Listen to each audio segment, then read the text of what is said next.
Millet Marvels, changing the way world eats by Tenali Double Horse.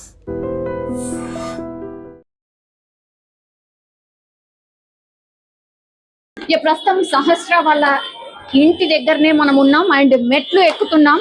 Actually ఈ portion లో ఏముంది, అట్లాగే ఈ పోర్షన్ లో ఇంకా కూడా క్లూస్ కలెక్ట్ చేసుకోవడానికని క్లూస్ టీమ్ ఆల్రెడీ ఎంటర్ అయింది. ఇది సెకండ్ ఫ్లోర్. సో ఈ సెకండ్ ఫ్లోర్ లో ఉన్నటువంటి వ్యక్తి మీదనే అనుమానం వ్యక్తం చేసిర్రు. యాక్చువల్లీ ఇక్కడ ఏమైతుంది ఏంది ఒకసారి అడిగే ప్రయత్నం చేద్దాం. అమ్మా, మేము రెంట్ కొన్నాం కదమ్మా, రెంట్ కొన్నాం కాబట్టి ఆయన ఇంట్లో ఉన్నాడు కాబట్టి ఆయన చేసిండే తీసుకెళ్లిపోతారు. ఆయన పేరు మొత్తం వేశారు.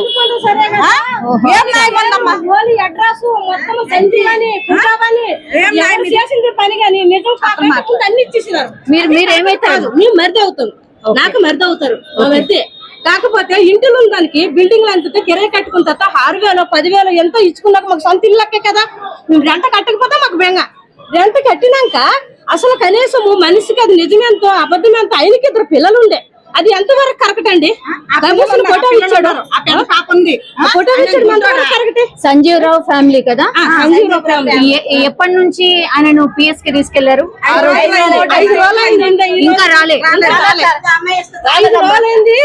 సరే గానీ కనీసం మా మరిది చూపించలేదు కూడా.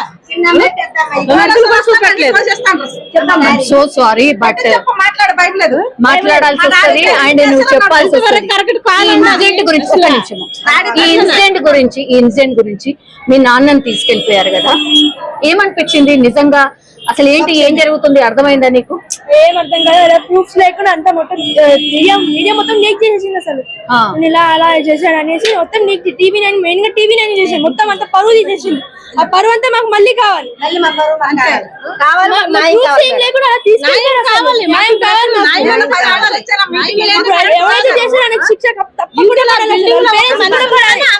కాదమ్మా, ఇప్పుడు సాయి అనే వ్యక్తి దొరికాడు కదా, అంటే నువ్వు ఏ క్లాస్ చదువుతున్నావో నాకు తెలియదు. 8th క్లాస్ 10th క్లాస్ అబ్బాయి. ఐ థింక్ మీరు చూసే ఉంటారు కదా ఆయనని. చూసాను. ఇప్పుడు ఆ హత్య చేసింది ఆ బాబు అని అంటున్నారు. అంటే మీకు పరిచయం ఉండొచ్చు, నాకు తెలిసి. నేను ఎప్పుడు చూడలేదు కానీ కింద వాళ్ళ బాబు పైన శాస్త్రిని వాళ్ళ తమ్ముడు అన్నయ్య ఆడుకునే వాళ్ళు క్రికెట్ కలిసి మొత్తం గల్లీ మొత్తం ఆడుకునే వాళ్ళు క్రికెట్. అప్పుడు చూసాను తప్ప ఇంకెప్పుడు మాట్లాడలేదు. ఏం చేయలేదు. మీరు ఒక్కసారి తెలిసిన తర్వాత ఏమనిపించిందమ్మా ఈ అబ్బాయి ఇట్లా హత్య చేశాడు అన్నది?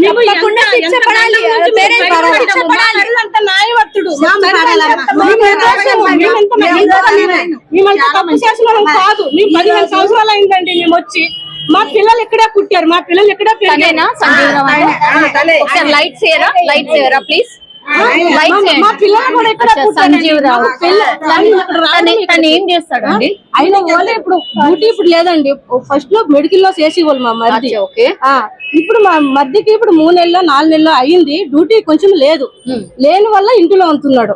అంతేగాని మొత్తానికి ఇంట్లో ఉండట్లేదు. ఆ పిల్లలు ఉన్నారు, రెంట్ కట్టుకోవాలి, ఇంట్లో ఏక ఉంటారా?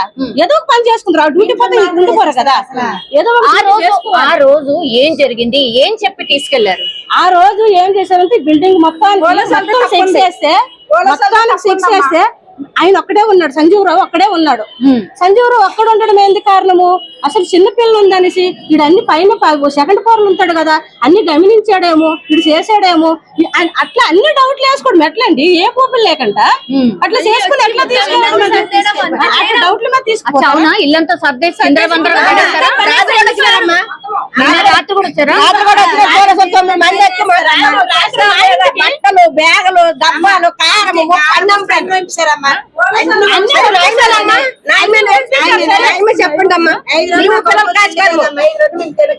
అట్లానే పంపిస్తారు. సరేనండి, మా మరిది ఇల్లు మొత్తం గలీజ్ చేశారు. సరే గాని మా ఇంటికి కూడా వచ్చారు. మా ఇల్లు ఎక్కడ ఉంది? అటు దేవనగర్ అటు సైడ్ ఉంది, మాది సైడ్ ఉంది. మా సైడ్ మా ఇంటికి వచ్చి మా అబ్బాయికి వచ్చి మా అబ్బాయి బీటెక్ చదువుతాడు. మా అబ్బాయి ఫోన్ నెంబర్ మొత్తం చెక్ చేసి మా అబ్బాయిని అన్ని అడిగి మా అబ్బాయి బుక్కులు తిరిగేసి మా ఇంట్లో బట్టలు, బీరువాలోనివి, ఫ్రిడ్జ్ లోనివి, సామాను మొత్తం పూజ, మీరు ఏం పూజ చేశారు?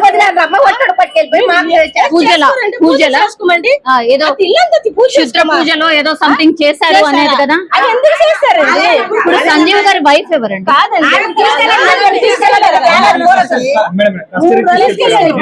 ఎప్పుడు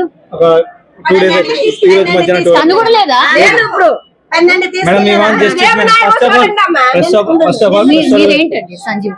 నేను కొడుకుని అయితే మా బాబాయ్. సో ఫస్ట్ ఆఫ్ ఆల్ ఏంటంటే పర్సనల్ గా చెప్తా, ఎందుకంటే మీరు బ్లేమ్ చేయడం చాలా గిల్టీగా ఉంది. ఎందుకంటే వాళ్ళిద్దరు కెరియర్లు ఉన్నాయి. ఆయన తండ్రి ఇన్ని సంవత్సరాలుగా ఆయన లోకల్గా ఉన్నారు, ఆయనకు అడగండి ఆయన క్యారెక్టర్ ఏందో. తెలియకుండా మన ఆయన చేశాడు అని చెప్పి బ్లేమ్ చేయడం అన్నది చాలా క్రైమ్ అండి. రెండో విషయం అంటే మీరు సిన్సియర్ గా ఆనెస్ట్ గా చేస్తుంటే ఆయన చేయకుండానే చేశాడని చెప్పి అతను తీసుకెళ్ళడం అనేది చాలా ప్రాబ్లం అండి. ఫస్ట్ ఆఫ్ ఆల్ తప్పు చేసిన వాడిని ఎన్కౌంటర్ చేయండి. పోలీస్ డిపార్ట్మెంట్ ఉన్నారంటే చేయమని చెప్పండి. లేదు మాకు చేత కాదు సార్, మాకు యూనిఫామ్ వేసుకుని ఉన్నాం, జీతం తీసుకుంటున్నాం, గవర్నమెంట్ ఏదో చెప్తే చేస్తున్నామని చెప్తానంటే చేసుకోమని చెప్పండి. ప్రొవైడ్ కానీ మీ వాంట్ జస్టిస్, మాకు న్యాయం కావాలి. ఎందుకంటే బ్లేమ్ చేయడం వాళ్ళ కెరియర్లకి ఏమైనా జరిగిందంటే మాత్రం చాలా వేరు ఉంటుంది. పోలీసులు వీడియో వాళ్ళకి చెప్పాలి. ఏం చెప్పాలి? అది ఎంతవరకు కరెక్ట్ అంది మేము చూడకుండా మేము ఏదైనా మీరు అలాగే చెప్పకూడదు, అలాగే ఫోటో పెట్టకూడదు. తెలియదు. సో తెలుసుకున్నప్పుడు తెలుసుకోవాలి. ఎందుకంటే కాలనీ ఇలా జరుగుతున్నాయని చెప్పి కెమెరా ఇన్సిడెంట్స్ ఇన్ని సంవత్సరాలుగా ఏ జరుగుతుందో చెక్ చేయాలని మనస్ఫూర్తిగా ఎమ్మెల్యే గారు కూడా కోరుతున్నాం. ఎందుకంటే కెమెరాలు లేవు, చాలా మందికి ఇలా జరుగుతున్నప్పుడు తెలుసు. సో నరిలోడ్ మీద కూడా చంపే పరిస్థితికి వచ్చింది కాబట్టి సో ఫోకస్ చేయాలని కార్పొరేటర్ గారికి ఎమ్మెల్యే కొరకు మేము కోరుతా ఉన్నాం. మళ్ళీ ఆయనకి మాత్రం మాకు న్యాయం కావాలి. ఎందుకంటే ఎందరి పిల్లలు సంజీవ్ రావు అనే వ్యక్తి, అతను యాక్చువల్లీ ఆ బిల్డింగ్ లో ఈయన ఒక్కడే ఉన్నాడు అని చెప్పి ఈయననే సస్పెక్ట్ చేసి ఇన్సిడెంట్ జరిగిన రోజు నుంచి కూడా తనని తీసుకెళ్లిపోయినరు. అండ్ ఇంకో షాకింగ్ ఏంటంటే ఇక్కడ పక్కన తల్లి, సో 2 రోజులైనా ఇంకా క్లూ దొరకలేదు కాబట్టి తల్లిని కూడా 2 రోజుల క్రితం తీసుకెళ్లారట. ఇగో వాళ్ళ పిల్లలు ఒకసారి ఇమాజిన్ చేసుకున్నారు. 12 గంటలు తీసుకెళ్లారు. 4 రోజులు పిల్లల దగ్గర ఉంది. ఏం తీసుకెళ్లారు? తీసుకెళ్లారు. స్కూల్ అసలు ఫ్రెండ్స్ కూడా అసలు మాట్లాడలేదు. టీచర్స్ కూడా అడుగుతున్నారు కదా, చెప్పండి అసలు పిల్లలు మాట్లాడలేదు, అసలు ఫ్రెండ్స్ అసలు మాట్లాడలే. ఎలా మా డాడీ ఎలా చేస్తున్నాడు, మీ డాడీ ఎలా చేశాడు, ఎందుకు చేశాడు, ఎప్పుడు చేశాడు, ఏ ప్రూఫ్స్ లేకుండా పోలీస్ అంటే మీడియా వాళ్ళు మొత్తం తీసుకెళ్ళారు. మీడియా వాళ్ళు TV9 ఫస్ట్ మాకు పరువు తీసేశారు. పరువు కావాలి, అది మాకు న్యాయం కావాలి. ఈ అమ్మాయికి సంబంధం వస్తుంది అనుకో, పెళ్లి చేస్తాము, తేలింది కదమ్మా, ఇప్పుడు కాదు అని తేలింది కదా. ఓకే, నేను కాదంటలే, ఏమైండ్రు, నేను కాదంటలేనమ్మా. మీరు అడుగుతుంది కూడా కరెక్టే, నేను అది కూడా కాదనట్లే. మీరు ఇప్పుడు ఎవరైతే ఇట్లా రాంగ్ ప్రచారం చేశారో వాళ్ళ మీద చర్యలు తీసుకోవాలా అని మీరు అడగచ్చు. కానీ ఏమి చేయని దానికి ఎందుకు మీరు అట్లా మాట్లాడారు? అవును, తిరిగితే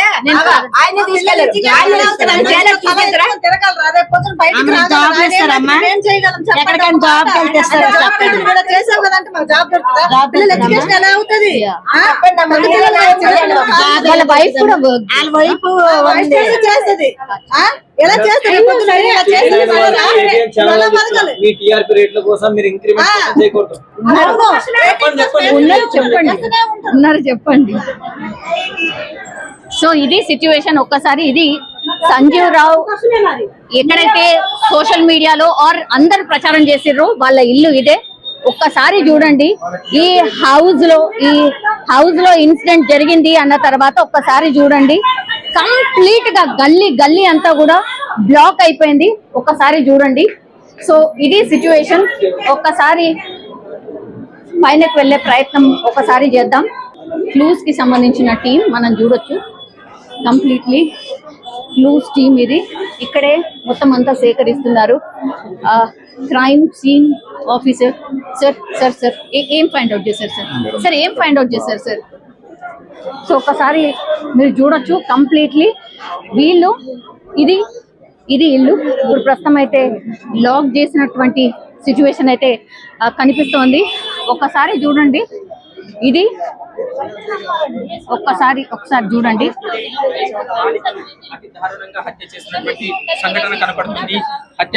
ఇదే ఇక్కడ నుంచే జంప్ చేశాడు ఆ అబ్బాయి, జంప్ చేశాడు. అండ్ ఒకసారి మనం చూడొచ్చు, ఇదే హౌస్ మీరు చూస్తున్నారు కదా. ఇప్పుడు వినాయకుడు ఎక్కడైతే పెట్టి ఉన్నాడో, ఈ కట్టెన్ ఎక్కడైతే ఉందో అందులో ఆ బాబు ఉండేవాడు. సో అక్కడి నుంచి చాలా డిస్టెన్స్ ఉంది యాక్చువల్లీ. ఒకవేళ కాలు స్లిప్ అయినా ఇంకేదైనా ఎంత డేంజరస్. ఇది 3rd floor, almost 3rd floor నుంచి ఇగో ఇక్కడ నుంచి ఇక్కడికి దూకాడు. ఇది సహస్ర హౌస్, ఇది ఆ బాబు ఉండేటువంటి హౌస్. ఇది సరే మనకు కనిపిస్తోంది ఏముంది ఇటు నుంచి ఇటే అనుకోవచ్చు, బట్ ఇది ఎంత డేంజరస్ అంటే పడినా అసలు కాళ్ళు చేతులు కాదు, మనిషి కూడా చనిపోయే పరిస్థితి ఉంటది. ఇంత డేంజరస్ గా ఈ పక్కన ఇల్లులో ఉన్నటువంటి అబ్బాయే ఇంత దారుణానికి ఒడిగడతాడని ఎవరు కూడా ఊహించి ఉండరు. సో ఇది సిచ్యువేషన్ అన్నమాట. ఒక్కసారి మాట్లాడే ప్రయత్నం. ఏం జరిగింది అసలు? ఐ థింక్ షాకింగ్ కదా. మీరు మళ్ళీ ఏం చేయాలి, 1 వీక్ నుండి ఇదే రిపీట్ చేస్తున్నాం. ఓకే, మాకు తెలియక ఇంకా ఇది పరిస్థితి. ఓకే, లాస్ట్ కి వస్తే ఆ పక్కన ఉన్నటువంటి అబ్బాయి చేశాడు. మీరు అబ్బాయిని చూస్తుంటారు కదా, అంటే జస్ట్ పిల్లలు ఆడుతుంటారు అంతే తెలుసు తప్ప ఈ బాబు అని ప్రత్యేకంగా మనకు పాయింట్ అవుట్ చేయలేదు. అంత చిన్న బాబు కూడా చేస్తాడని మాకు తెలియదు కదా. అసలు డౌట్ రాలేదు. అంటే తర్వాత పోస్ట్ మార్టం లో ఇంత ఏజ్ వరకు చేసింటారు అంటే అప్పుడు మనకు డౌట్ అనేది. అప్పుడు వాళ్ళు పోలీసు వాళ్ళు పోస్ట్ మార్టం రిపోర్ట్ లో ఏమొచ్చిందంటే 15 నుంచి అంటే 25 ఇయర్స్ తక్కువ ఏజ్ వాళ్ళు. దీంట్లో తక్కువ ఏజ్ వాళ్ళు ఎవరు లేదు. ఓహో, అచ్చా, ఓకే. మరి సంజీవ్ రావు అనే వ్యక్తిని తీసుకుపోయారు కదా, ఫ్యామిలీ అయితే ఆయన అదే అయిపోయింది. మా మామయ్య వాళ్ళు, మా బామ్మర్ది వాళ్ళకి అందరికి అచ్చా, వాళ్ళని కూడా ఇన్వెస్టిగేషన్ కోసం పిలిచారు.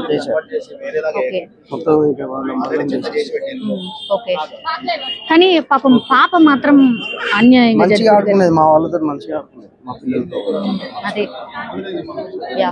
ఇది సిచ్యువేషన్. ఒక్కసారి అసలు మనం ఊహించి కూడా ఉండమన్నమాట. ఇగో ఇదే హౌస్, ఇదే పెంట్ హౌస్.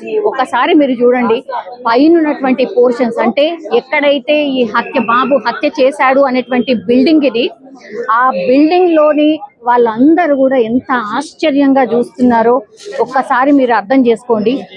ఇది ఈ ఇంట్లోనే బాబు ఉండేటోడు అంటే అసలు నిజంగా లైవ్ రిపోర్టింగ్ చేస్తుంటే అసలు నాకే భయం వేస్తుంది. అసలు ఏంటి ఇది, 10th క్లాస్ బాబు ఇంత దారుణంగా ఎట్లా ఆలోచించగలిగిండు? అట్లాగే ప్లాన్ వేసుకొని మరి పేపర్లో రాసుకొని మరి ఎట్లా ఏం చెయ్యాలి, నేను లోపలికి ఎంటర్ అయిన తర్వాత ఏం చెయ్యాలి, ఆ తర్వాత నెక్స్ట్ ఏం చెయ్యాలి అని పేపర్లో రాసుకొని ఇంత దారుణంగా హత్య చేశాడు అంటే అసలు ఎవరికి కూడా నమ్మశక్యంగా కానటువంటి విషయం. సో పైనకైతే ఈ రోజు అలౌ చేసిండ్రు. యాక్చువల్లీ 5 days నుంచి కూడా ఎవరిని అలౌ చేయలేదు. సో ఇంత భయంకరంగా ఒక చిన్న బాబు ఆర్ ఒక మైనర్ బాలుడు ఇంకొక మైనర్ అమ్మాయిని చంపాడు. దట్టు రీజన్ ఏంటి అని అంటే అందులో ఉన్నటువంటి డబ్బులు ఏవైతే దొరుకుతాయో అవి తీసుకొని వెళ్దామని. సో అది ఎంతైనా కావచ్చు, ఎంతైనా ఉండొచ్చు, అవి తీసుకొని వెళ్దాము అంతే, సింపుల్. అదే మోటివ్ తోని రావడం, ఆ తర్వాత వచ్చి ఆ అమ్మాయి ఒక్కతే ఉంది అని గమనించుకోవడం, ఆ తర్వాత పేపర్లో రాసుకున్నట్టుగా ఫస్ట్ ఆ డోర్ని ఓపెన్ చేయాలి, దాని తర్వాత లోపలికి వెళ్ళాలి. లోపలికి వెళ్ళిన తర్వాత వాళ్ళ దగ్గర గ్యాస్ బండ ఉంటుంది కదా, ఆ గ్యాస్కి సంబంధించిన అది లీక్ చేయాలి. లీక్ చేసిన తర్వాత ఎవరైతే సహస్ర ఉన్నారో ఆమెని భయపెట్టియాలి. నువ్వు ఒకవేళ అరిచినా ఇంకేం చేసినా నేను లిడ్ చేస్తాను అని. వెంట తెచ్చుకున్నటువంటి చాకు ఏదైతే ఉంటుందో ఆ చాకును చూపిస్తూ లోపల ఏవేవైతే ఉన్నాయో అవన్నీ కూడా దొంగిలించడం స్టార్ట్ చేశాడు. సహస్ర కలారా చూసిన తర్వాత ఏం జరిగింది, ఇంకా అరుస్తుంది లేకపోతే ఇంకెవరికన్నా చెప్పేస్తుంది అనుకున్నారు కాబట్టే ఇంకా లాభం లేదనుకొని వెంట తెచ్చుకున్నటువంటి కత్తితోని ఆ అమ్మాయిని అత్యంత దారుణంగా ఆమె మీద కూర్చొని గొంతు నులిమి ఆ తర్వాత కత్తితోని పీకని ఒక 12-13 సార్లు కట్ చేయడమే కాకుండా మొత్తం పొట్ట భాగం కావచ్చు ఇదంతా కూడా ఎక్కడ పడితే అక్కడ పూర్తిగా రక్కి చంపేయడం అయితే జరిగింది. సో ఇది ఇప్పుడు సెన్సేషనల్ గా మారిపోయింది అని అనుకోవచ్చు. కూకట్పల్లిలో పూర్తిగా ఈ ఇన్సిడెంట్ గురించే గత 5 రోజులుగా మాట్లాడుతున్నారు. లాస్ట్కి వస్తే ఎండ్ ఇంత దారుణంగా ఉంటది అని కూడా ఎవరు ఊహించి ఉండరు.